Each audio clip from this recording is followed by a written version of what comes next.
એક સાંજ દાદા વરાંડે બેઠા ચા પીતા હતા. પૌત્ર તેમના બાજુમાં આવીને બોલ્યો, દાદા, પરીક્ષા આવી રહી છે, મને ભય લાગે છે.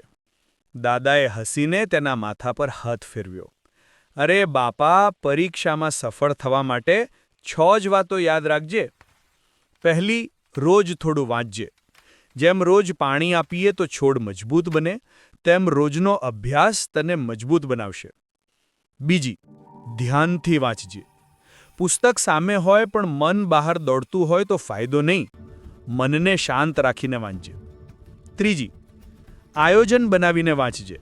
શું વાંચવું અને ક્યારે વાંચવું તેનો માર્ગ સ્પષ્ટ હોય તો અભ્યાસ હળવો લાગે. ચોથી, ધીરજ રાખજે. ક્યારેક સમજ ના પડે પણ ધીમે ધીમે બધું બસ સમજી જશે. પાંચમી, આત્મવિશ્વાસ રાખજે. દાદાએ જણાવ્યું, તારામાં ખૂબ શક્તિ છે. તું ધારે તેટલી સફળતા પ્રાપ્ત કરી શકીશ.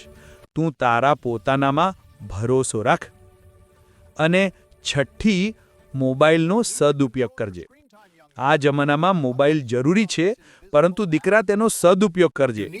ધ્યાન રાખજે, મોબાઈલને તારે કંટ્રોલ કરવાનો છે. મોબાઈલ તને કંટ્રોલ ના કરે તે જોજે. પૌત્ર સ્મિત કરીને બોલ્યો, દાદા, હવે હું ડરીશ નહીં. આ 6 વાતો મારી સાથે રહેશે, મારા શસ્ત્ર બનીને રહેશે. દાદા ખુશ થયા અને બોલ્યા, હવે તારી જીત નક્કી. દાદા કેમેરા તરફ જોઈને બોલ્યા, બાળકો, પરીક્ષા મુશ્કેલ નથી, સરળ જ છે. આ 6 વાતો યાદ રાખો. રોજ વાંચો, ધ્યાન રાખો, આયોજન બનાવો, હાર ના માનો, પોતાનામાં ભરોસો રાખો અને મોબાઈલનો સદુપયોગ કરો.